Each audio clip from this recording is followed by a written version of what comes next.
Salve, salve! Muito bom dia! Vai começando aqui pela mais uma edição da nossa revista radiofônica. Informação, prestação de serviço, entretenimento, tudo nas ondas do rádio nesse papo desta quinta-feira, dia 28 de junho de 2018. Sejam bem-vindos. Foco no mata-mata. Com o Neymar mais focado na bola, a seleção brasileira bate a Sérvia por 2-0 e agora encara o fiel freguês México nas oitavas de final da Copa do Mundo. Enquanto a gente ri, outros choram, não é mesmo, meus camaradas alemães? Negócio foi teve um gostinho especial. Fogo cruzado no STF, depois de a mais alta corte do país tomar decisões polêmicas, como a soltura do petista José Dirceu, ministro Gilmar Mendes provoca e diz que o Supremo está voltando a ser o Supremo. Aos 89 anos, morre em Los Angeles o empresário Joe Jackson, o pai do rei do pop, responsável por lançar o conjunto The Jackson 5 nos anos 60. Ele vivia afastado de parte dos 10 filhos e da mulher Catherine. Esses são alguns destaques do Morning Show que está apenas começando. Morning Show. Bom dia, Paulinha. Bom dia, Ed. Vamos lá para nossa hash nessa manhã? Vamos, querido. O que temos aí? Hoje a gente vai falar de literatura aqui no Morning Show. Amanhã começa em São Paulo um evento muito legal que é voltado para o público jovem e para a ficção chamada Young Adult, que é essa categoria que tem, por exemplo, A Culpa é das Estrelas, Crepúsculo. Você sabe, né? De um país em que os jovens leem mais, o que é que acontece? Tudo melhora. Esse país vai mais longe. Isso já foi provado, não é verdade? Não com o caso do Brasil, no caso, né? E para falar de boas iniciativas nessa área, a gente vai receber aqui no Morning um jovem de 25 anos, que é o Pedro Pacífico. Tem um perfil no Instagram muito legal, no qual ele apresenta várias críticas de livros. Aquela hashtag dica de livro que você precisa, Edgar, contando um pouco mais a história, o que é que ele achou desse ou daquele título. Enfim, por causa de tudo isso, eu quero convidar os nossos ouvintes, os nossos tuiteiros, a participarem de uma hashtag cultural. Hashtag meu livro de cabeceira. Você pode, claro, que falar do seu livro preferido, aquele que está sempre do lado, que você leu mais de uma vez, ou, claro, o livro que você está lendo agora. Fica aquela dica de livro pro Twitter inteiro usufruir. Estamos esperando, então, o seu post na hashtag meu livro de cabeceira. Boa! Outra maneira de você interagir com a gente é pelo WhatsApp. Anota o número aí, 11 931 17009. Nosso tema aqui é o seguinte hoje. Uma estudante de Santos, litoral de São Paulo, vai ser indenizada por ter sofrido bullying. Daqui a pouquinho o Caio Rocha vai trazer pra gente os detalhes dessa história, mas eu já me adianto aqui a perguntar pra vocês, ouvintes que nos acompanham, qual é, na opinião de vocês, a melhor maneira de combater o bullying nas escolas? Vai lá, queremos relatos de pais, educadores, jovens que porventura tenham praticado ou sido alvo de bullying. A gente aguarda as mensagens em áudio e em vídeo, tá bom? 931 17009. No mais, para ver o Morning Show, vai lá no aplicativo da Jovem Pan, também no nosso portal jovempanfm.com.br. Transmitimos pelo canal youtube.com/morningshowjp. Tem conteúdo extra para você também no nosso perfil do Facebook. Vai lá, deixe o seu joinha na nossa página que a gente fica feliz da vida. Todos convidados a passarem a próxima meia hora ou 1h30 colados aqui na Jovem Pan, porque o Morning Show tá apenas começando. A autoridade, Thiago Silva também escorou!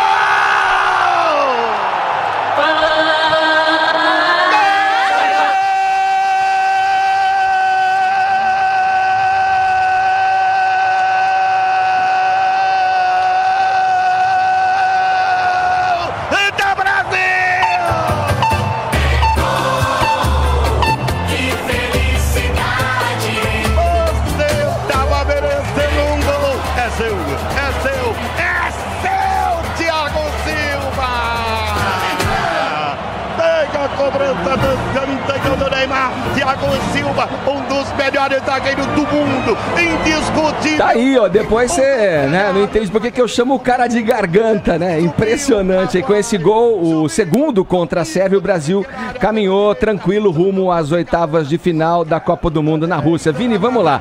Antes do jogo, a torcida brasileira já estava bem animada, né? Olha só essa festinha aqui que eu vou colocar antes do seu comentário, né? De um vídeo que tem aí da festa dos brasileiros no metrô lá em Moscou. Solta pra gente aí, Bruno. Olha lá, sente, ó.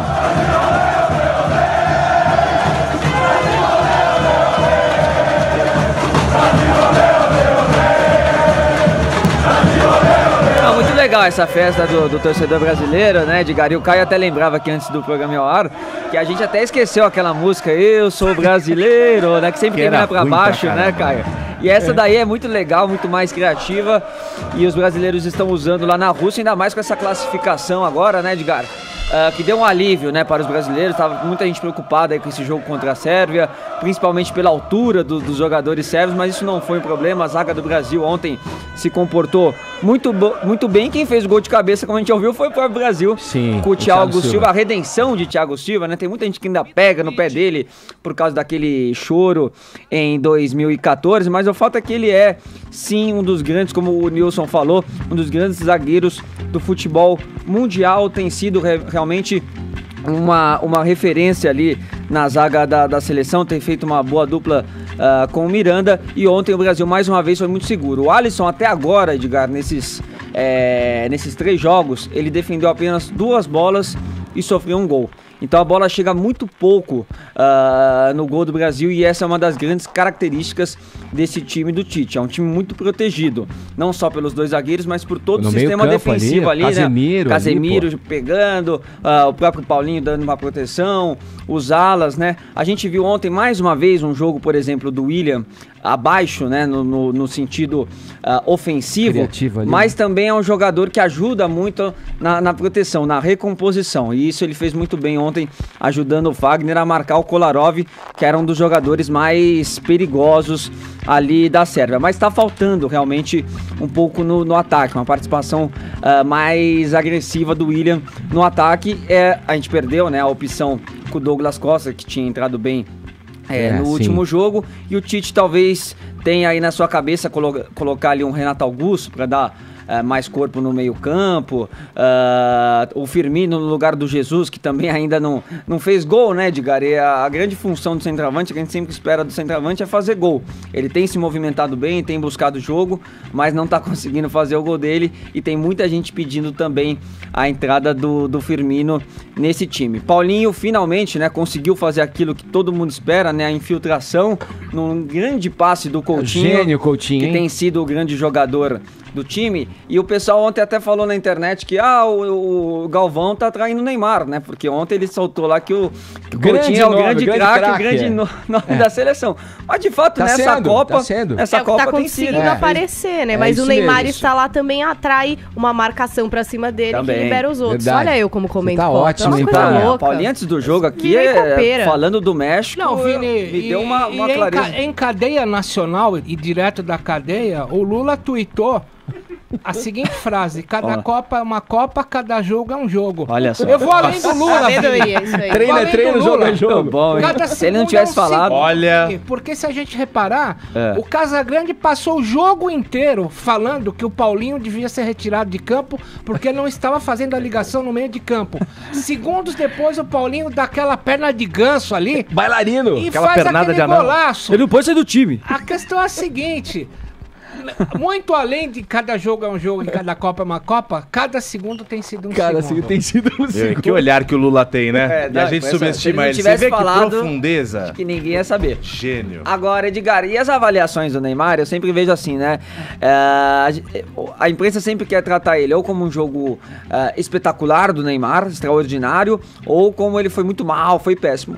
às vezes ele faz um jogo na média, como foi ontem. Só que eu gostei mais, que ele foi mais participativo, colaborou mais. Se segurou na língua, equipe, né, pra falar. Se segurou, juiz, uma partida mais madura, do Neymar. E aí nós conversamos com o Jacob Pinheiro Goldberg, que é doutor em psicologia pela Mackenzie, que comentou essa mudança de comportamento, essa mudança de postura do Neymar dentro de campo. Vamos ver. O Neymar, ao invés de privilegiar um impulso singular de jogo, quer dizer, o jogo muito focado em si mesmo, que é uma sedução do grande jogador, do grande capitão, do carismático, ele conseguiu entrar num espírito de equipe, que é a grande diferença da liderança. O norte-americano chama de leadership, que é um conceito de jogo feito em termos consensuais. Quer dizer, a equipe inteira, embora partindo da referência do chefe, do capitão, do líder, do carismático, do que padroniza, que é o Neymar, mas toda a equipe, e isto aconteceu hoje, e a gente espera que isso prossiga evoluindo, uma sensação maior de espírito coletivo. Quando isso acontece no esporte em geral e no futebol em particular, sem dúvida, transmite uma sensação maior que fica entre a humildade e a objetividade. O objetivo não é a performance em si, não é o performático, não é o showman, é o jogador, é o atleta. Foi isso que aconteceu com o Neymar e com a seleção, me parece. Psicologicamente, é um momento de amadurecimento. Aí. Perfeito, né, Edgar? Perfeita análise. Eu fiquei pensando no toque de gênio, no lançamento, na enfiada de bola na vertical aí do Coutinho, sim, que só foi possível porque o Paulinho se enfiou no meio da zaga e deu condição para ele fazer o lançamento. Exatamente. Essa movimentação, né, da seleção brasileira é sempre muito importante. No começo do jogo nós tivemos também, né, a lesão logo de cara do Marcelo, né, sério, Edgar? Que acho que não é sério, né? Não, ele teve ali uma contratura nas costas, né, um espasmo, né, nas costas. O médico da seleção falou até que pode ter sido por causa do colchão que o Marcelo... Do hotel, né, que é muito mole. Hotel. Sério, eu falei isso ontem zoando. Eu falei, você dormiu mal. Pode acontecer. Pode ter sido. Você nunca dormiu de mau jeito? Não, eu durmo toda noite, mas o negócio é o seguinte, acontece com os atletas também. Tem sido feita uma avaliação, eles sempre esperam um pouquinho, né, pra poder confirmar o que de fato aconteceu, mas a expectativa é que o Marcelo esteja, sim, no próximo jogo das oitavas de final, que será contra o México, né, Edgar? Na próxima segunda-feira, 11 horas da manhã, nosso adversário das oitavas de final é o México do professor Osório, que é um time imprevisível, é um time suicida, né? Os caras te atacam, vão pra cima, você vê até agora na história sempre freguês, né? Até agora na história, o Galvão que adora falar, né, que vem o México, que vem o Chile, né, porque o Brasil sempre se dá bem contra essas equipes, e eles na primeira fase de grupo ganharam da Alemanha, o que não quer dizer muita coisa também, porque a Alemanha a Coreia também ladeira, né? Ganharam da Coreia e perderam de 3-0 para a Suécia. Sim. Ou seja, pode ser uma goleada da seleção, ou pode ser que o México surpreenda. É meio difícil você fazer uma previsão aí com relação a essas oitavas de final, mas eu acho que o Brasil tem totais condições. O mais complicado do Brasil não é nem as oitavas, Edgar, é a chave que o Brasil caiu, que é uma chave em que estão todas as campeãs, né? Tá a França, tá a Argentina, hoje vai cair ali talvez a Inglaterra, ou uma própria Bélgica, que não é campeã, mas tem aquela ótima geração, né? Uma geração que vem muito bem. Então a chave da seleção brasileira é um pouco mais complicada do que a outra. É perigoso porque, olha, a única diferença entre o nosso time e o mexicano é que nós comemos abacate após as refeições. A guacamole é a própria refeição. Olha aqui, bom, o Vini trouxe aí esses destaques positivos da seleção, mas o destaque negativo de ontem ficou por conta da arquibancada. Pô, rolou confusão, pancadaria por lá. Dá uma olhada só nessas imagens, você que nos acompanha aqui em vídeo. Solta pra gente, Bruno. Torcida brasileira ali, ó, pós-jogo da Sérvia. Pancadaria, soco pra cá, soco pra lá, ó. Que isso, cara? Sério? Que isso? os voluntários ali, as pessoas que trabalham para a Copa do Mundo, tentando de alguma forma conter ali os torcedores. Aqui é Brasília Jiu-Jitsu, o Sérvio veio pra cima, tá maluco? São torcedores sérvios e brasileiros. Porque na Copa tem isso, né? E é pra ser assim mesmo, né? Imaginando que as pessoas não é o caso de vão ter um comportamento civilizado, educado, tal, uma Copa do Mundo, tal, mas alguém sabe por que começou? Esse tipo de fagulha, de faísca. Eu li que o que aconteceu foi que, segundo o relato de uma brasileira que fez as imagens aí, foi uma provocação durante todo o decorrer da partida dos sérvios, fazendo imagens sem autorização dos brasileiros, tal. E os brasileiros, ao final, em decorrência dessa provocação durante o jogo, teriam feito aquele sinal para calar a boca, assim.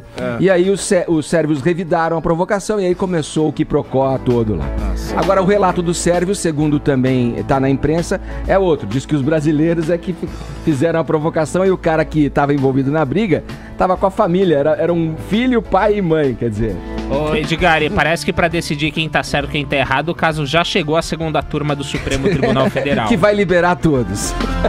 Haia, foi pra Haia. Vamos lá, vamos girar o assunto falando em segunda turma. A segunda turma do Supremo Tribunal Federal, a decisão da segunda turma de soltar os condenados em segunda instância, entre eles o ex-ministro petista Jade Dirceu, deixou ainda mais profundas as divisões entre os ministros da corte. Questionado sobre o assunto nessa quarta-feira, o ministro Gilmar Mendes afirmou que as solturas não constituem novidade e que o Supremo está voltando a ser o Supremo.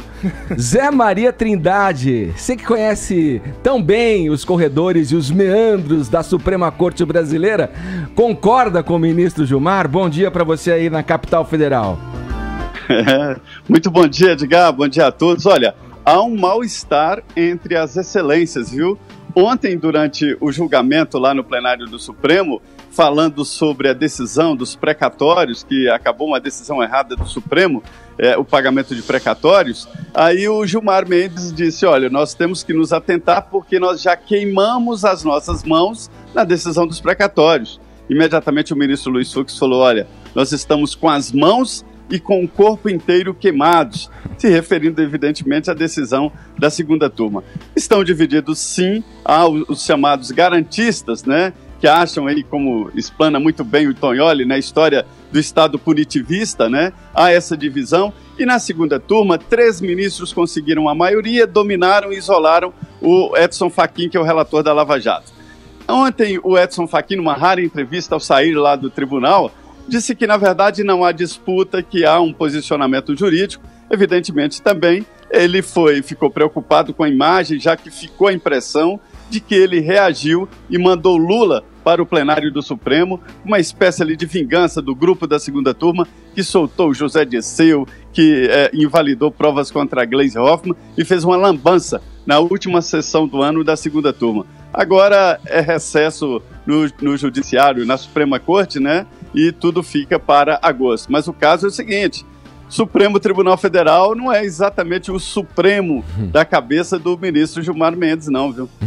Ô Trindade, vou passar a bola pro Tognoli fazer o comentário pra gente, mas eu queria rapidamente, Tognoli, o Trindade usou um termo, garantistas, né? E eu ouço, né, várias notícias que falam sobre o Supremo Tribunal Federal, dos juízes, dos magistrados legalistas e os garantistas.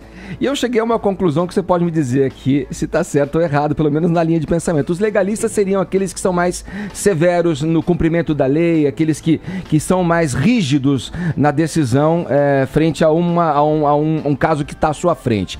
E os garantistas são aqueles que, digamos, dão uma aliviada mais pro lado do réu, pro lado, né, da decisão.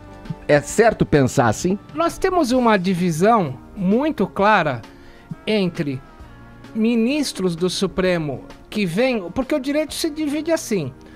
Frase latina do Ministério Público, in dubio pro societate, traduzindo, na dúvida eu te denuncio a bem da sociedade, como se você não fizesse parte da sociedade. Sim. É a arrogância natural do Ministério Público, que é o titular da ação penal. Do outro lado, os advogados colocam no latim in dubio pro réu, na dúvida, acredite no réu. Sim. Então o Ministério Público, na dúvida, atira, porque é o papel dele, ele é o titular da ação penal. Ministros garantistas, como o Gilmar Mendes, o Toffoli, por aí vai, acreditam que o Brasil prende muito, que o Ministério Público tem um papel muito exacerbado no volume de denúncias.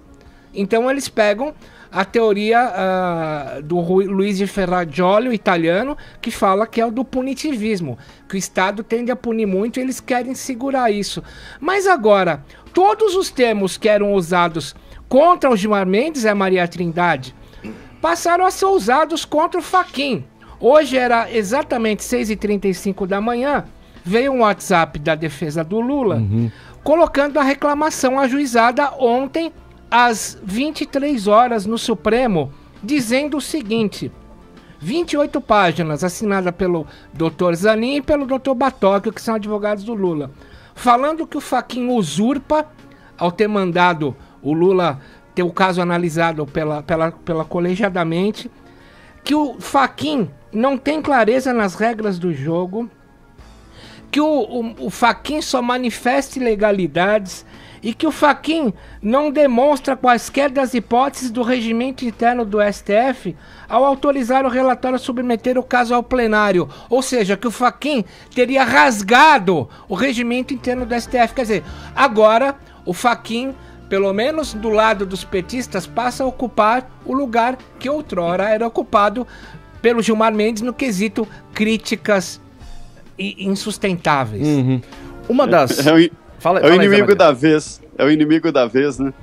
Uma das garantias que a segunda turma do Supremo Tribunal Federal mantém e que ajudou a segunda turma a ter essa alcunha de garantistas foi a soltura do chamado Ficha Suja, o ex-presidente da Assembleia Legislativa do Mato Grosso, que, por uma canetada do ministro Gilmar Mendes, da segunda turma do Tribunal Federal, foi solto graças também ao empenho do advogado dele, que coincidentemente é professor também do IDP, a Faculdade de Direito que pertence ao Gilmar Mendes. Nessa semana, na terça-feira, a também segunda turma garantista do Supremo Tribunal Federal, ela arquivou o processo contra o deputado do PSDB, Fernando Capês, que era acusado, estava sendo investigado por ter envolvimento na máfia da merenda, desviava dinheiro das merendas das criancinhas de escola para uso de dinheiro em campanha política e para comprar barco e daí por diante. Não sei se esse foi o caso dele, mas os políticos se envolvem em escândalos como esse, à torto e à direita. Bom, além dessas coincidências, antigamente o Supremo Tribunal Federal, ele soltava pessoas que ainda não tinham sido condenadas, era esse o pretexto. Hoje em dia, pessoas já condenadas são soltas mesmo assim, mesmo em segunda instância. Portanto, eu não concordo com essa afirmação de Gilmar Mendes que o Supremo está voltando a ser o Supremo. Eu tô vendo aí que antes eles esperavam não ser condenados para soltar. Hoje em dia, esperam ser condenados para soltar, então não vejo uma coerência nisso. Antes de eu voltar com o Zé, frente ao que o Caio falou pra gente... Foi uma ironia, tá? Pra quem não percebeu. Frente, Tonholi, essa decisão, essa racha, digamos, da STF, coloca em risco aí, afeta o Estado Democrático de Direito? Não, o Estado Democrático de Direito estaria afetado se todo mundo pensasse de uma maneira igual. O que garante uma democracia é a litigância, a briga entre os gigantes. É da fagulha da briga entre os gigantes que nasce o contraditório. A base do direito penal e civil é o contraditório. Se nós não tivermos o contraditório pautando a Suprema Corte, nós teremos uma monocultura de opiniões. Sim. Então, é das fagulhas dos gigantes que nasce uma democracia. Pra gente fechar, Zé. Perfeito, é isso mesmo. Agora, o que preocupa é que o Instituto da Delação Premiada é novo. Que uma lei ela só é boa depois de aprovada, né, no Congresso, sancionada e testada no Judiciário. Então, a delação premiada precisa ser testada. E essas últimas decisões podem ameaçar a Lava Jato porque vai analisar delações premiadas, vai analisar doação de campanha, se a doação de campanha é propina, lavagem de dinheiro ou está salvo. Então, isso preocupa, Edgar, porque alguns pontos da Lava Jato passarão pelo Supremo e pela segunda turma. Falado, Zé. Obrigado pelas suas informações. Bom trabalho aí em Brasília. Um abraço. Bom dia, obrigado. Vamos em frente, ainda na política, vamos para mais um episódio do nosso já famoso quadro aqui, Não Convide para a Mesma Festa. Hoje, as estrelas aí são internacionais, né? Junto aos nomes da política brasileira. Olha aqui, temos de um lado o vice-presidente americano Mike Pence e no outro lado do ringue, o prefeito de Manaus, Arthur Virgílio. Caio, o que aconteceu? Como é que essa briga, como é que esse imbróglio rolou? Vamos do início para todo mundo pegar o contexto da história. No ano passado, o secretário de Estado, o então secretário de Estado norte-americano Rex Tillerson, que já foi demitido, e o próprio Mike Pence, vice-presidente dos Estados Unidos, estiveram num tour aqui, numa visitação a vários países da América do Sul e pularam o Brasil. O governo do presidente Michel Temer não estava sendo muito bem visto, continua não o sendo, mas agora tem uma questão de interesse dos norte-americanos. Então, nesse ano, o Mike Pence decidiu não pular o Brasil e esteve agora em Brasília na terça-feira e ontem esteve em Manaus para tratar sobre alguns pontos, mas um principal, uma base de lançamento de foguete, uma base militar no estado do Maranhão, lhes interessa e eles vieram para tratar disso, só que com o pretexto de tratar sobre aquelas criancinhas que estão sendo separadas dos pais que tentam entrar ilegalmente nos Estados Unidos e também para falar mal do Nicolás Maduro na Venezuela. Mas o Maranhão era o maior alvo do Mike Pence. Quando ele foi ao estado de Manaus, ontem, quarta-feira, para visitar refugiados venezuelanos, ele falou o seguinte: olha, amanhã a gente vai chegar aí. Falou pro prefeito lá de Manaus, pro governador do Amazonas e tal. Amanhã a gente vai chegar aí, só que tem uma série de questões a serem seguidas de acordo com o nosso protocolo norte-americano de segurança que vocês têm que seguir. Eu vou chegar 10 horas e 40 minutos da manhã no aeroporto, vocês têm que chegar para me receber no máximo até as 9, ou seja, quase 2 horas antes. Eu vou estar acompanhado da minha esposa, mas você, prefeito Arthur, você não pode ir com a sua esposa porque é questão de segurança e tal. O Arthur Virgílio veio e falou: meu irmão, você tá ficando louco? O território aqui é meu. O cara veio cantar de galo no nosso terreiro, pô. Exatamente. Aí o Arthur Virgílio não se deu nem o trabalho de falar com ele, responder e-mail, carta, SMS, WhatsApp, nem nada. Ele foi no Twitter e se pronunciou para dizer se ia ou não a essa visita. Ele colocou o seguinte: respeite a soberania do meu país e o brio do povo amazonense. Não aceito a intervenção militar nem por brincadeira. Por favor, volte para a sua casa, vice-presidente. E aí ele continuou. O Acnur, que é a autoridade... O órgão da ONU, né? Da ONU, que trata dos refugiados e tal, hoje presidido por um italiano, reconheceu o trabalho de acolhimento aos venezuelanos feito por Manaus. Então não tente me ensinar a ser solidário. Os mexicanos podem falar bem sobre o tratamento que o seu país dá para eles. E aí deu essa... Nossa, ficou bravo. Esse empurrão. Mas aí eu vou falar o seguinte, eu tô de acordo com o Arthur Virgílio, do PSDB, lá prefeito de Manaus, porque é o seguinte, vem dar regra aqui no Brasil, volta pra tua casa, cara. Meu, pelo tá louco, velho. Uma das poucas vezes que eu vejo brasileiro não tendo o complexo de vira-lata e falando, não, beleza, não posso ir com a minha esposa, tem que chegar cedo, eu vou. Tem que nada, não, vai nada. Tá foi uma bela reação à tentativa dessa pernada de anão, como você gosta de dizer do gringo, hein, Tonholi? O Arthur Virgílio, que é engraçado, é que ele coloca uma cópia do Twitter pro Donald Trump. Vocês já entraram no... Ele marca na foto. Vocês já entraram no Twitter do Donald Trump? É legal de entrar porque você vê os números girando. Sim. Ele só segue 47 pessoas e o único jornalista que ele segue é um jornalista de direita independente chamado Matt Drudge. Pô, achei que você ia falar que era você. Eu também achei que ele ia falar que era ele. Autor do Drudge Report. Sabe quando o Trump vai ler isso, Sr. Arthur Virgílio? Nunca. Agora você tem razão nessa questão, porque os americanos são criados num meme desde a escola. Eu já contei isso aqui. É a história de Rip Van Winkle, que foi dormir, Deus apareceu no seu sonho e falou: o destino manifesto por Deus é que os Estados Unidos sejam os grandes heróis de todo mundo e ensinem a democracia para outros povos. O meme que tá na cabeça do americano, inclusive o Pence, é óbvio, é de que nós somos os perfeitos do mundo e as pessoas têm que se curvar ante nós. Esse é o meme pelo qual o americano, desde a pré-escola, é treinado. Chama o conto do Sleep Hollow ou Rip Van Winkle. E vocês sabem que o Arthur Virgílio é casca grossa no jiu-jitsu, né? Tá certo? É? Não sabia disso. Sabia que o Boechat... Faixa preta? O Boechat, sabia que era. É, bicho. Que turma, hein? Olha a orelhinha dele lá, pra você ver. Depois dá um Google pra você ver. Olha aqui, vamos falar de uma coisa que os americanos aí sim fazem bem, em conteste, que são os grandes hits.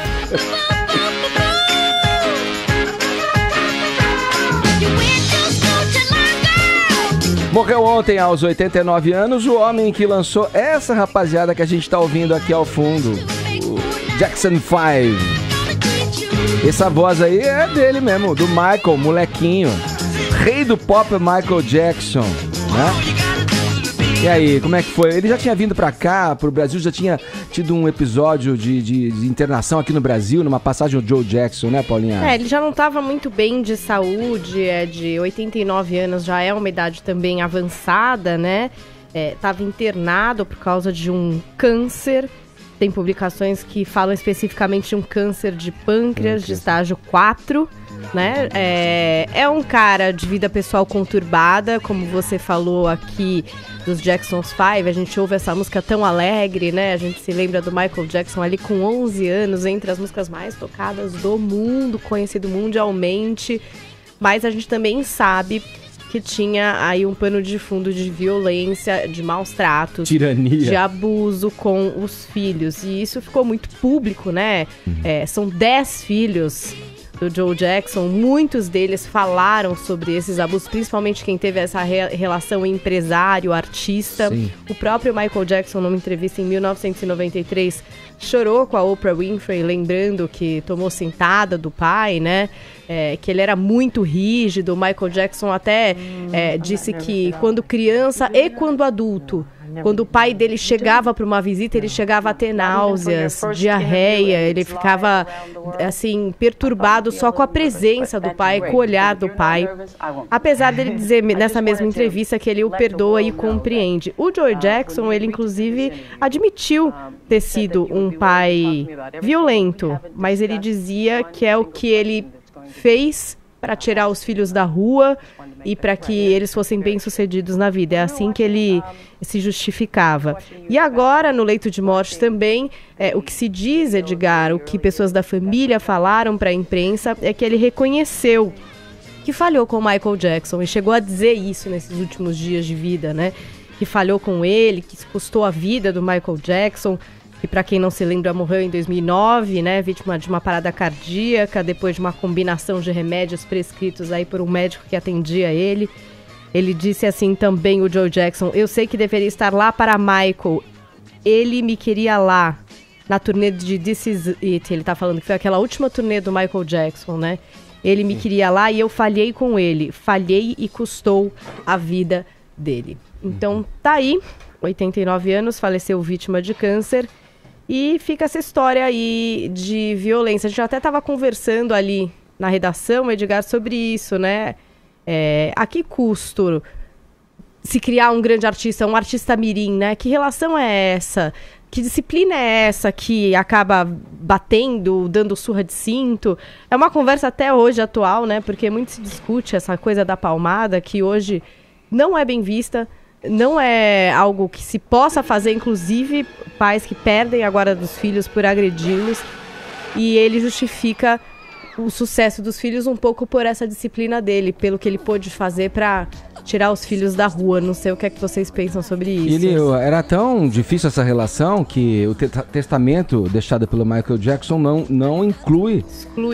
Exclui, inclusive, o pai, né? Quer dizer, qual é o limite disso, né? Por um lado, ele teve a perspicácia, a capacidade de detectar ali entre os filhos o potencial artístico do Michael Jackson, mas por outro, a que custo isso, né? A gente sabe que o Michael era uma figura controversa, né? E depois com caminhos também de meio loucura, questionável, né? Totalmente questionável. Mas um gênio musicalmente, né? Quando entrava no estúdio, quando entrava pra produzir, fazia coisas como essa que a gente tá ouvindo aí. Olha, eu vi o Michael Jackson de perto do meu lado porque eu furei a segurança do Michael Jackson na época pela Folha de São Paulo. E se você for na página do Globo Repórter, você vê um Globo Repórter que eu sou entrevistado por ter furado a segurança, andei 5 km no carro dele. Complicadinho de perto, acho que é uma pessoa, a minha percepção ali, fiquei uns 30 minutos no carro do Michael Jackson como segurança, uma pessoa que não se aceitava de nenhum jeito. Primeiro que ele parecia que estava pendurado num cabide andando, tamanha rigidez que ele tinha consigo mesmo, e eu acho que a questão de modificar a pele, modificar o cabelo, modificar tudo que ele podia, era uma forma de quem não se aceitava. Certamente, na minha pobre análise, porque o que o pai fez com que ele não se aceitasse, ele morreu sem se aceitar. Cara, peraí, só fazer um adendo. O Michael Jackson era brilhante, era genial, eu adoro as músicas dele, ponto. Ok. Mas o cara, ele era louco. Tudo bem, o próprio pai já falou, não, eu errei com meu filho e tal. Tem umas relações meio perturbadas. Mas o que a gente tava falando na redação é que eu falei o seguinte, aí todo mundo já falou, tá louco. Será que o Michael Jackson também teria descoberto todo o talento dele se não fosse o pai ali rígido? Não tô defendendo a porrada do pai, calma. Mas será que ele também era todo escrápula? Mas por que você tá falando isso? Eu já vi entrevista do Michael Jackson, que todo mundo aqui já deve ter visto, dele virar e falar pro jornalista, eu nunca fiz uma cirurgia no nariz. Aí o repórter, cara, como assim que você nunca fez? Ele falou, não, eu não fiz, as pessoas se enganam dizendo que eu fiz. Fala, pô, como não? E ele também não admitia por completo, ele falava que era, acho que vitiligo, né, esse lance dele mudar a cor da pele. Então o Michael Jackson também tinha umas coisas que falava, meu pai me batia de cinto, será que também era tão severo assim? Não dá pra levar também a ferro e fogo que o Michael Jackson dizia, né? Não sei, eu acho que a história das agressões foi comprovada não só pelo Michael, mas por muitos outros irmãos. O próprio pai admitiu isso, então a gente não tá falando do delírio de um cara dando uma entrevista. Não, foi o que eu falei no começo da minha fala. Eu acho que ele era muito violento, sim.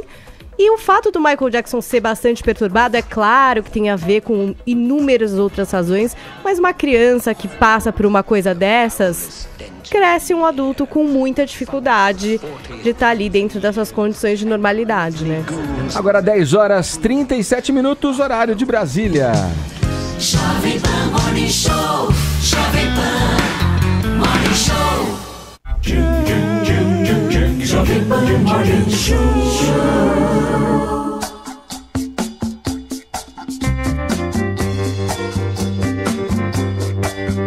Começa amanhã em São Paulo o segundo Festival de Literatura Pop. Ele é dedicado à chamada ficção Young Adult, filão do qual fazem parte sucessos literários como Crepúsculo e A Culpa é das Estrelas.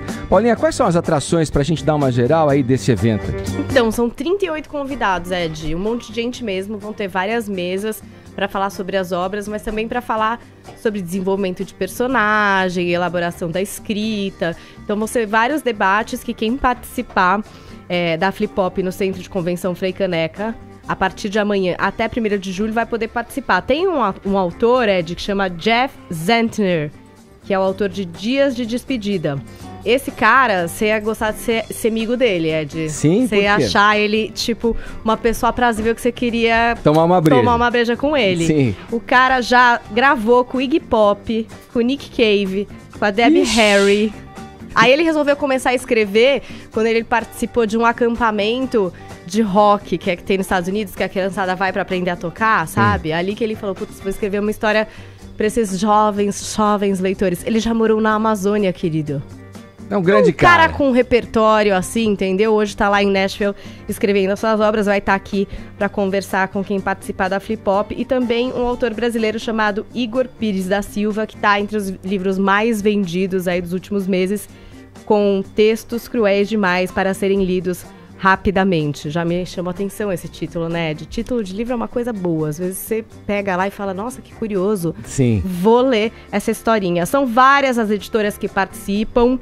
Na verdade, foi um festival idealizado pelo Seguinte, que é um selo da Companhia das Letras, mas hoje tem mais 9 editoras junto. Então tem um monte mesmo de convidados. Os ingressos custam de R$50 a R$100. Para todo o dia de evento, com muita coisa mesmo. Fica a dica para você que mora em São Paulo, no Centro de Convenções Frei Caneca, de 29 de junho a 1º de junho. Olha, vira e mexe a gente fala aqui no Morning Show de Literatura, tem as dicas dos livros célebres que o Tonholi coloca nos comentários aqui pra gente, a gente tenta ir atrás desses livros aí que o Tonholi fala, e porque a gente entende que o caminho, né, mais rápido e eficiente para você educar e transformar uma nação é a leitura, é a literatura mesmo, e é nisso que a gente acredita. E o que acredita também o advogado Pedro Pacífico, de 25 anos, que criou um perfil no Instagram e um site para comentar livros, de clássicos a obras recém-publicadas. Pedro, bom dia. Como é que começou a sua paixão aí pela literatura? Seja bem-vindo. Obrigado, bom dia, Edgar. Obrigado pela oportunidade, estar aqui é um grande prazer.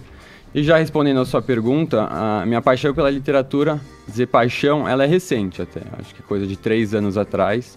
E foi justamente quando eu comecei a seguir perfis literários no Instagram. Eu sempre gostei de ler, desde criança. Eu lia, não era aquele leitor voraz que lia um livro atrás do outro, mas sempre tinha um livro na cabeceira. Mas 3 anos, quando eu comecei a seguir perfis literários que falavam e traziam, eu acho que serviram para abrir um pouco a minha mente em relação aos livros que eu lia. E eu comecei a conhecer um pouco mais da literatura, né? Eu sou advogado, não tenho nenhuma formação técnica nessa área, mas comecei a entender um pouco mais. E eu acho que com isso eu comecei a ler livros diferentes que eu não estava acostumado e gostar mais da literatura e ver ela, né, de forma mais ampla. Então, e aí deu vontade de compartilhar isso? Por que criar um perfil? Aí você falou, o que eu vou fazer com tudo isso que eu tô lendo? Exato, eu acho... eu sentia um pouco falta de ter com quem compartilhar essas minhas opiniões. Porque no nosso dia a dia, infelizmente, a literatura não é um assunto que que sempre, que você não é um costume você perguntar pro seu amigo, que livro você tá lendo? Você tem alguma dica? Né? Qual foi o seu melhor livro recentemente?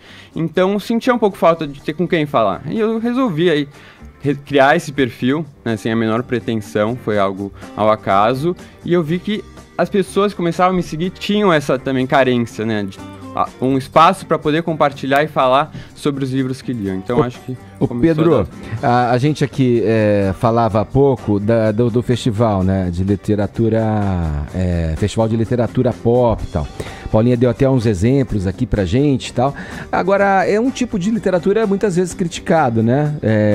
Mas queria que você falasse um pouco da importância que você vê nisso, inclusive como um degrau ali, um trampolim, digamos, para que para a juventude, para que os jovens alcem voos mais altos, né, em termos literários.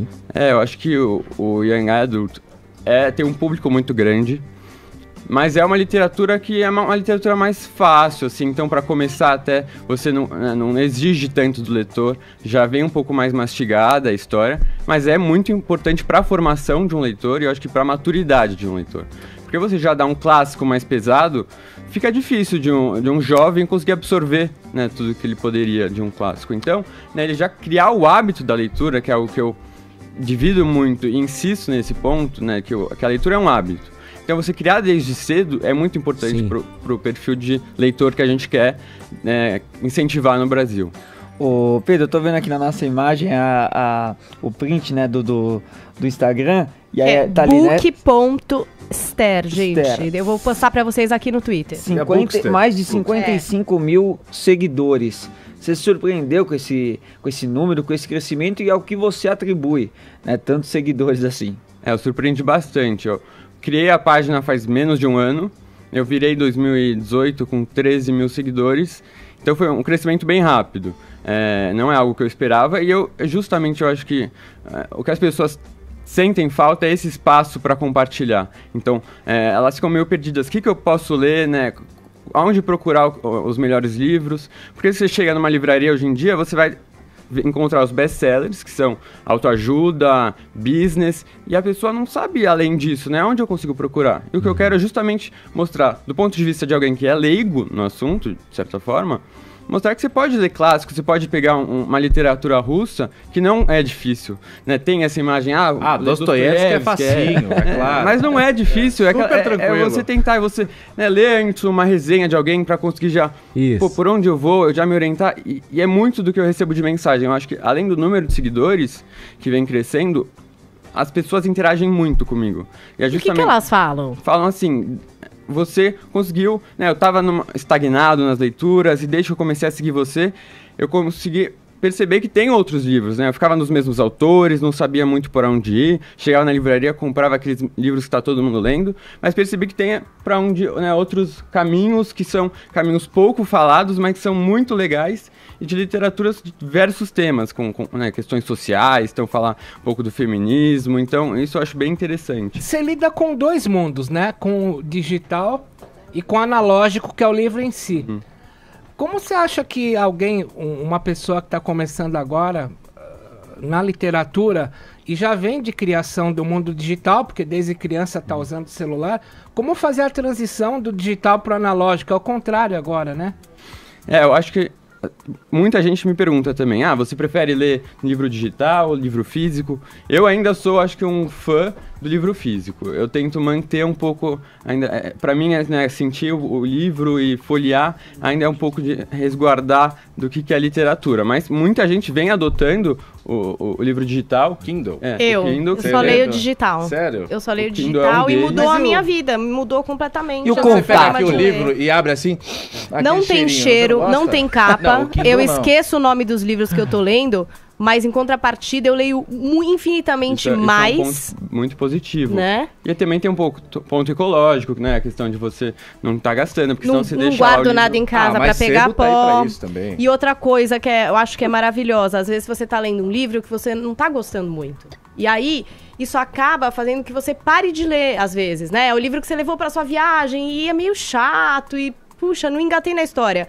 E com Kindle, o que eu sinto é que eu tô com toda a livraria na minha mão. Eu não gostei desse, posso ir no perfil do Pedro, ou posso falar com uma amiga que gosta das mesmas coisas que eu, e começar a ler um outro livro, e aí eu não paro de ler, eu só mudo de história. E depois eu volto pra aquela que eu acho mais chata, eu também abandono. Eu acho que é super válido abandonar livro que a gente não tá gostando. Então, essa só faltou o slogan, né? Kindle, sempre com você. A Amazon, tô aqui, me patrocinem, que vai ser maravilhoso. A Paulinha trouxe esse exemplo aí que ela colocou, eu queria já te passar a bola em cima desse assunto, Pedro. Que tipo de dica você traz para as pessoas que te acompanham ali? Porque é muito recorrente. Você pega um livro, começa a ler um livro, não se interessa por ele, empaca ali, aquilo não flui, não vai.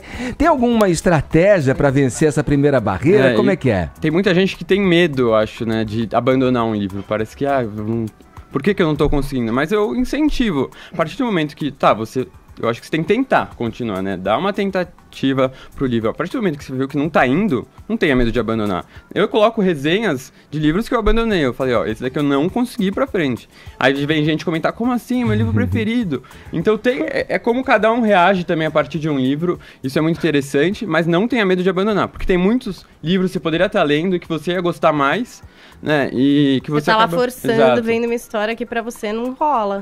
Mas, Pedro, em cima disso, e a gente falou do Dostoiévski, vou citar um exemplo. Tem um livro que você tem que pôr no currículo. Todo mundo tem que ter lido já na vida. Se não leu, é uma recomendação, tem que ler, que é o Crime e Castigo. Ainda mais agora com a Copa na Rússia. A história se passa em São Petersburgo, com o Raskolnikov, naquela crise de consciência e tal. Só que é um livro que... Nossa senhora, é chato. Você tem que ler. E é chato na rua você falar, nunca li. Você tem que ler porque tem que ler.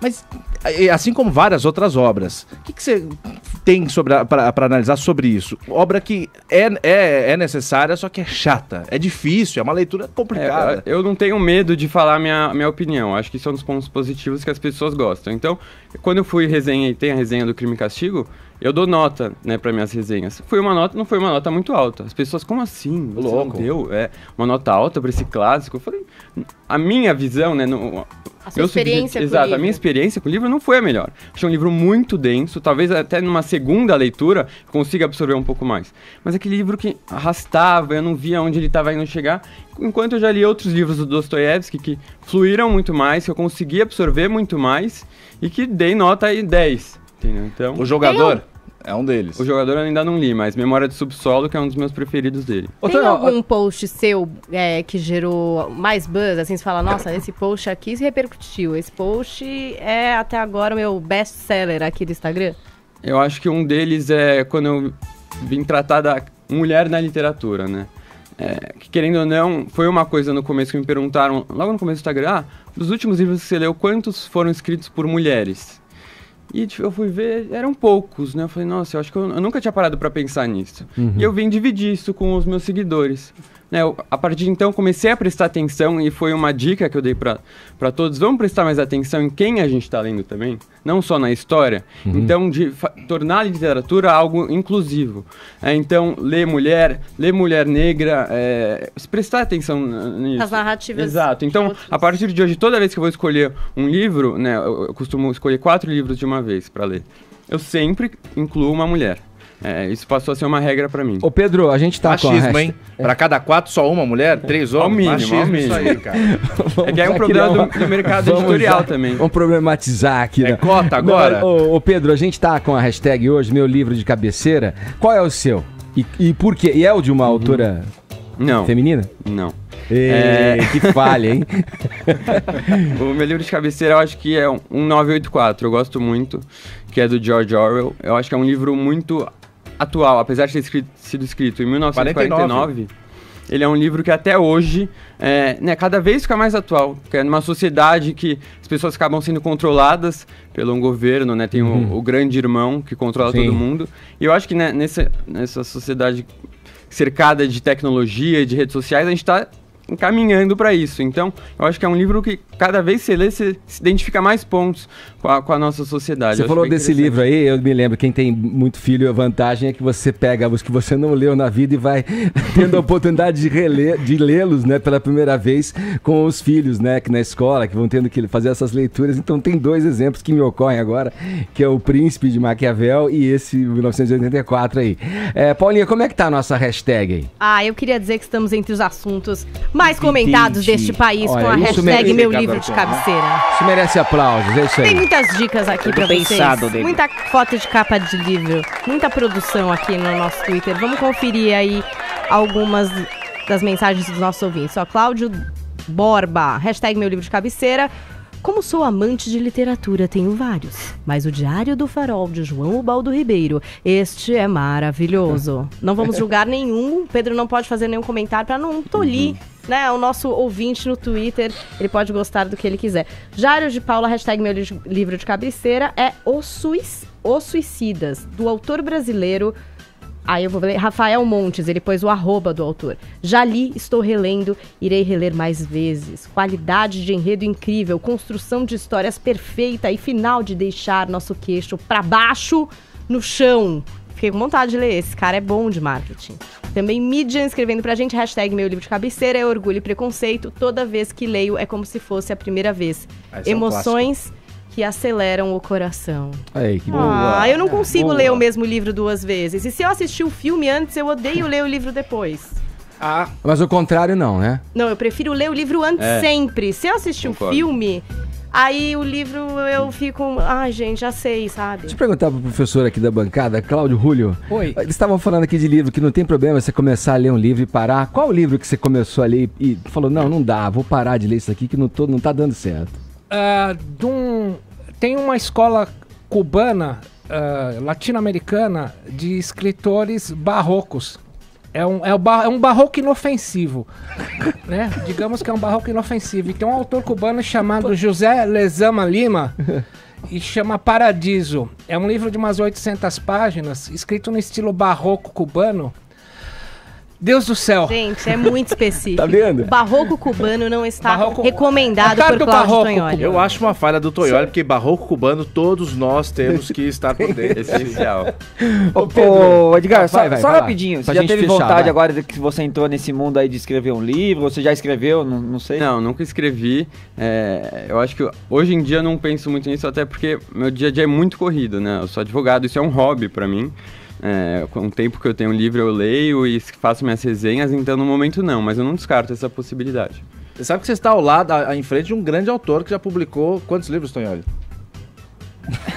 Tá te zoando. Não tô não. Não é zona, isso é sério. 16 livros. Vencedor do prêmio Jabuti e coisas mais.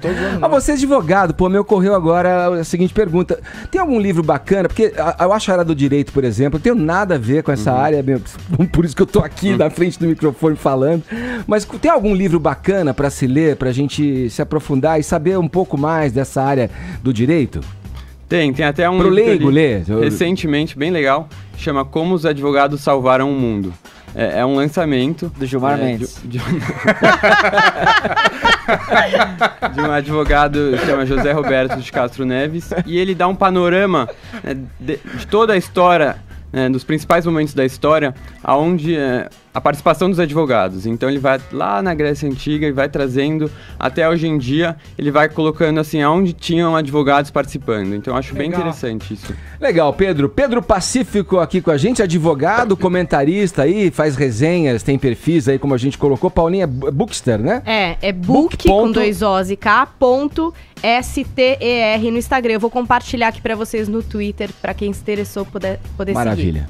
Obrigado, viu, Pedro? Obrigado vocês pela oportunidade. Agora 11h02, horário de Brasília. Jovem Pan Morning Show, Jovem Pan Morning Show. Jovem Pan Morning Show. Uma estudante de uma escola estadual de Santos, no litoral de São Paulo, será indenizada por ter sofrido bullying. Caio, vamos para os detalhes dessa história e conta pra gente. O Tribunal de Justiça de São Paulo condenou o Estado de São Paulo a pagar uma indenização de R$8 mil a uma aluna de uma escola estadual de Santos, a minha querida cidade de Santos, por conta de bullying que ela sofria na sala de aula. Bullying em todas as formas, assédio psicológico, assédio moral e assédio físico também, violência física contra essa garota, de acordo com uma denúncia feita à justiça. Mas não se sabe muitos detalhes disso, porque todo esse caso correu em segredo de justiça. E agora, com a decisão, a condenação do Estado de São Paulo, é que se tomou conhecimento público essa história. Mas não se sabe qual é o nome da escola, quando que aconteceu isso, quem era a menina, quantos anos de idade. Se fala muito pouco foi publicado em torno dessa história. Mas o que se sabe é que essa menina tinha problemas mentais, moderadamente, de forma muito aguda, não se sabe. Mas ela tinha alguma deficiência intelectual e por isso sofria bullying com os colegas de sala, que chegaram a fazer, inclusive, um abaixo-assinado pedindo para a professora ou para os professores mudarem ela de turma. E o máximo que a professora fez, à época, segundo consta aí nesse processo, foi pegar a lista do abaixo-assinado e falar, não pode mudar.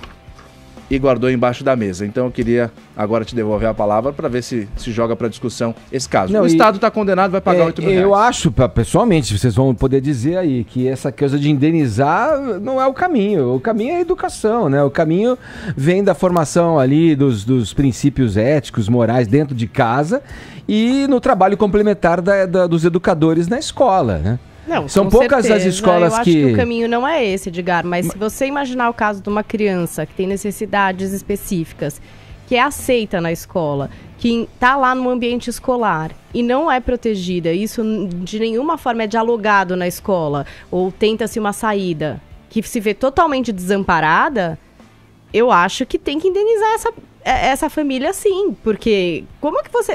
A escola tem o dever de fazer isso. Se eu tenho um problema com meu filho na escola, não é rasga um papel e deixa pra lá, deixa ver o que acontece, deixa rolar uma agressão física. Pode ser que aconteça isso, mas a escola ela tem que intermediar essas situações. Não é uma terra de ninguém. Entendeu? Então, elas têm que se responsabilizar por isso. Sim, é uma punição, né? Que vem... É um caso que aconteceu isso. Vem como uma multa, talvez. Claro, o cara que não seja uma regra. É óbvio que essa não é a solução. Agora, não se pode isentar. É assim. Vamos, da próxima vez, vamos fazer diferente. Gente, a escola tem que se responsabilizar por essas pessoas que estão ali. Ela tem que despertar essa consciência, ela tem que abrir esse diálogo. E se ela não faz isso, ela ignora, ela percebe um problema, ela ignora completamente, ela não tenta nenhuma saída. Pode acontecer algo pior. Ela tem que ser responsabilizada. A Paulinha está coberta de razão, porque o artigo 205 da Constituição Federal fala da responsabilidade das escolas perante os alunos, sobre os alunos. O artigo 927 do Código Civil também fala dessa responsabilidade das instituições sobre os alunos e também, por mais que não haja culpa por parte da escola, foi um outro aluno, se alguém se machucou, se alguém teve integridade física quebrada, ela também tem a responsabilidade. O 932 também do Código Civil especifica, a escola tem por sim responsabilidade. Então, o Tribunal de Justiça de São Paulo agiu certo. Porém, eu gostaria de, antes de emitir minha opinião, só falar o seguinte também, já dando uma opinião. Eu sou bem contra esse papo de que, tá vendo? Jogador de futebol ganha milhões e um professor não ganha. Vai me desculpar, professor é uma profissão importante, sim, mas é como outra qualquer, não cai nesse papo. Por quê?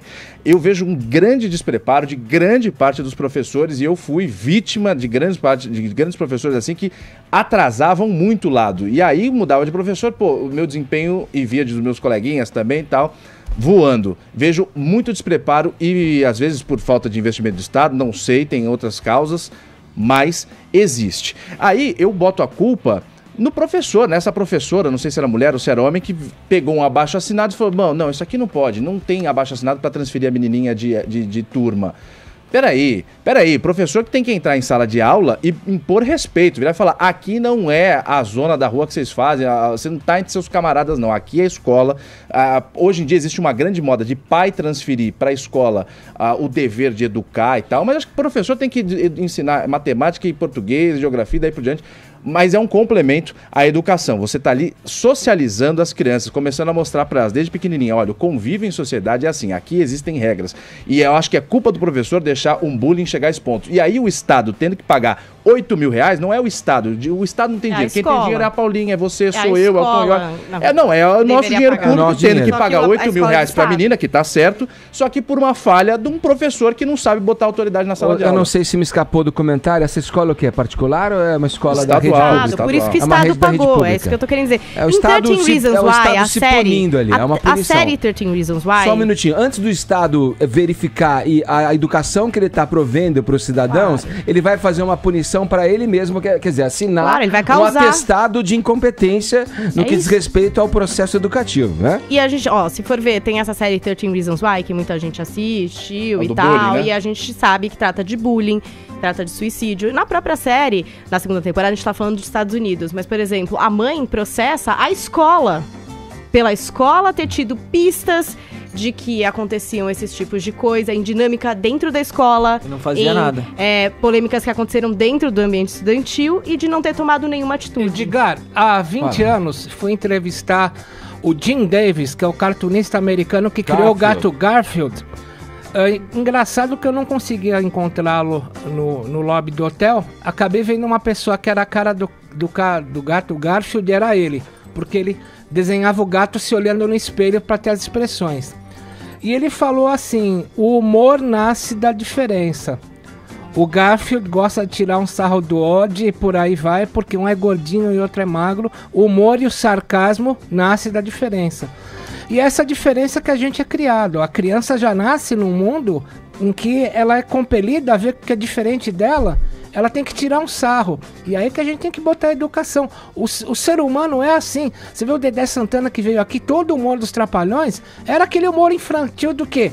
O que é diferente de mim, eu mereço tirar um sarro. Só que isso que era engraçadinho no passado, hoje virou bullying. Esse é o maior desafio. A criança já vem do berço assim. O que é diferente dela, ela quer tirar um sarro. Olha aqui, o bullying é o nosso tema da interação com os ouvintes pelo nosso WhatsApp. Vamos conferir as mensagens que chegaram aqui pra gente na manhã desta quinta-feira. Bom dia, sou Valda de Brasília. Eu acredito que o tema seria abordado nas escolas, junto com os pais, fazendo tipo uma reunião aberta, conversando com aqueles alunos que eles verificam na escola que estão dando problemas e conversam abertamente, seja uma reunião aberta, o qual iriam abordar exatamente qual tipo de bullying que os alunos estão sofrendo frequentemente nas escolas. Bom dia, Morning Show. Meu nome é Ana, aqui da Paulista, da Bela Vista, na realidade. Queria dar minha opinião sobre o bullying.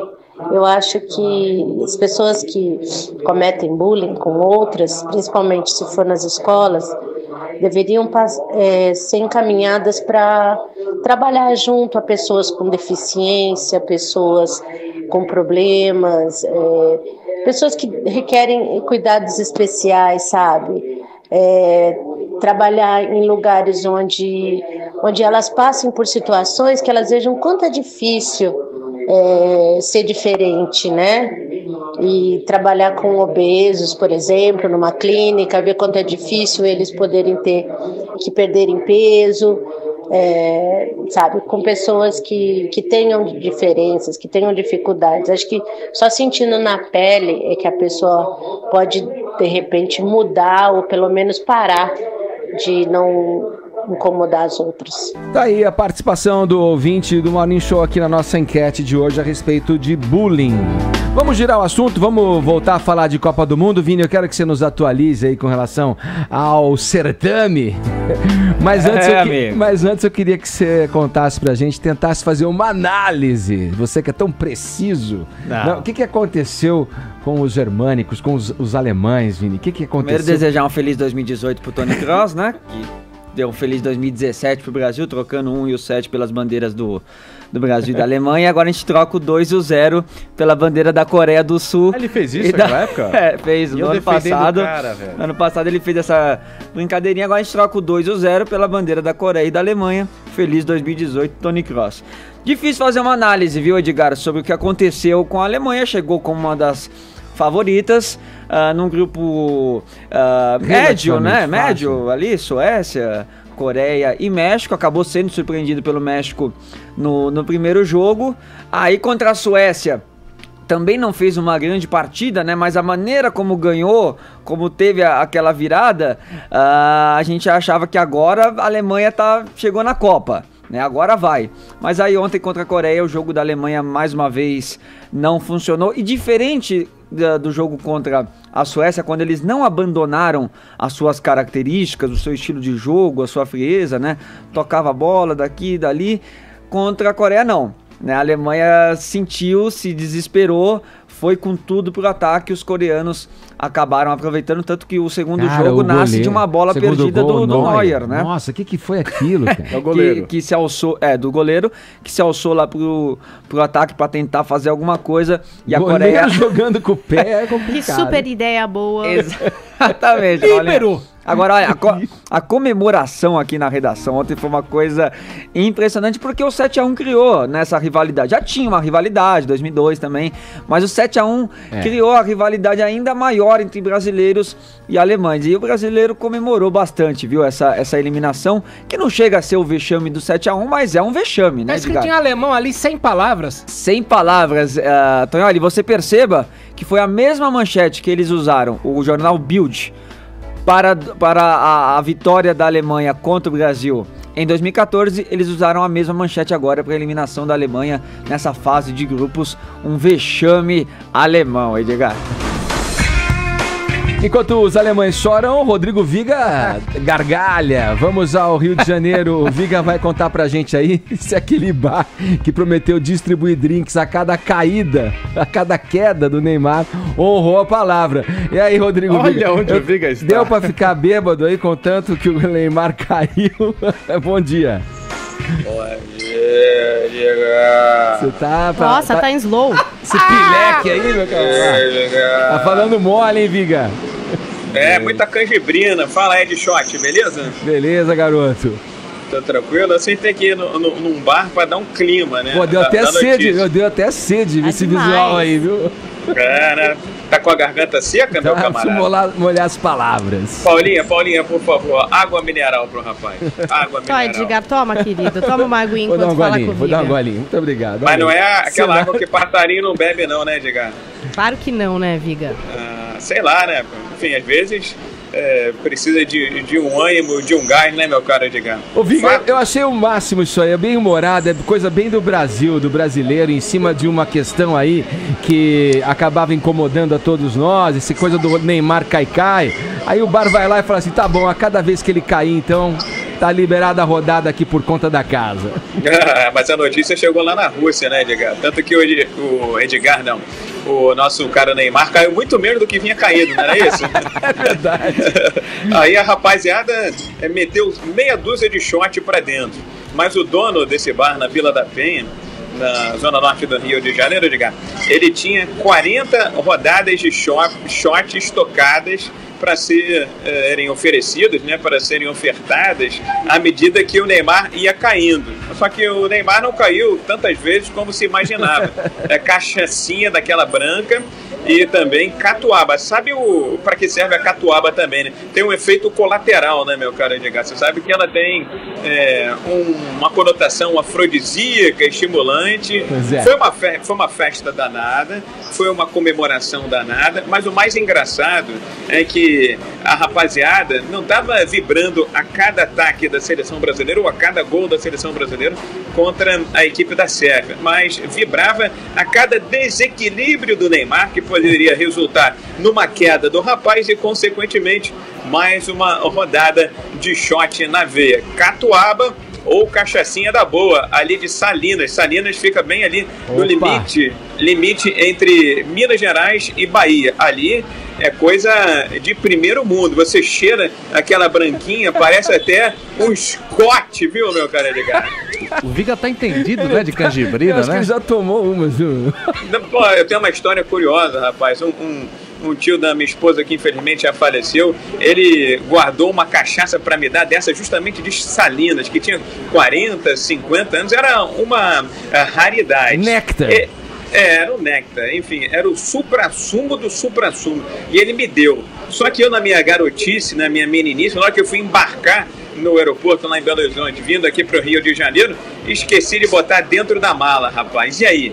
Não podia entrar no avião com essa garrafa da cachaça lá de Salinas. Sabe o que eu tive que fazer, Edgar? Virar tudo. Para não entregar para o pessoal da companhia aérea, eu dei para um servente que estava trabalhando no banheiro lá. O cara, enfim, ganhou um presente de Natal antecipado, viu? Mas no dia seguinte ele não pôde trabalhar, viu, Edgar? Porque ele matou ela toda. Valeu, Viga. Obrigado aí, um abraço para você. Bom trabalho.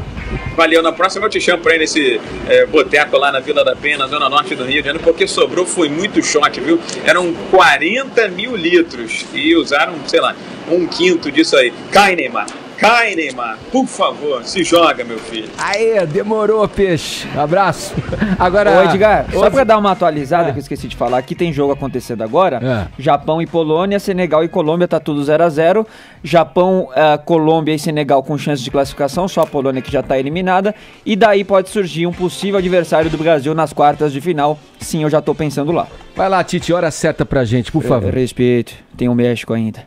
11h24, horário de Brasília. Jovem Pan Morning Show. Jovem Pan Morning Show.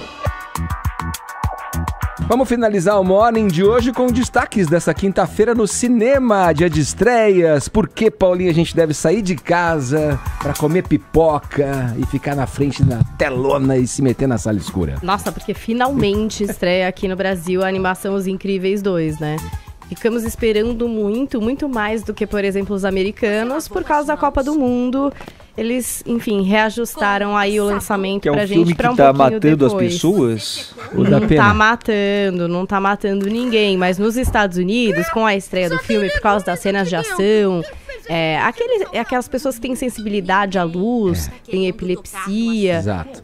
Pode desencadear um processo. Parece que desencadeou, e aí isso foi mostrado no Twitter por algumas pessoas, então existiu essa recomendação lá nos Estados Unidos, nas salas de cinema. Então, se você é esse perfil, fique atento, né? É sempre bom tomar cuidado. Essas pessoas já sabem, inclusive, que podem estar suscetíveis a isso. Mas o desenho é esperadíssimo, é o lançamento da Disney Pixar, que todo mundo quer ver, porque Os Incríveis foi um desenho de bastante sucesso e traz uma história que todo mundo gostaria, Edgar. Uma super família, não é? O pai tem superpoderes, a mãe tem superpoderes, os filhos adolescentes também, queridos. E agora tem o bebezinho, né, que tá descobrindo o seu superpoder também.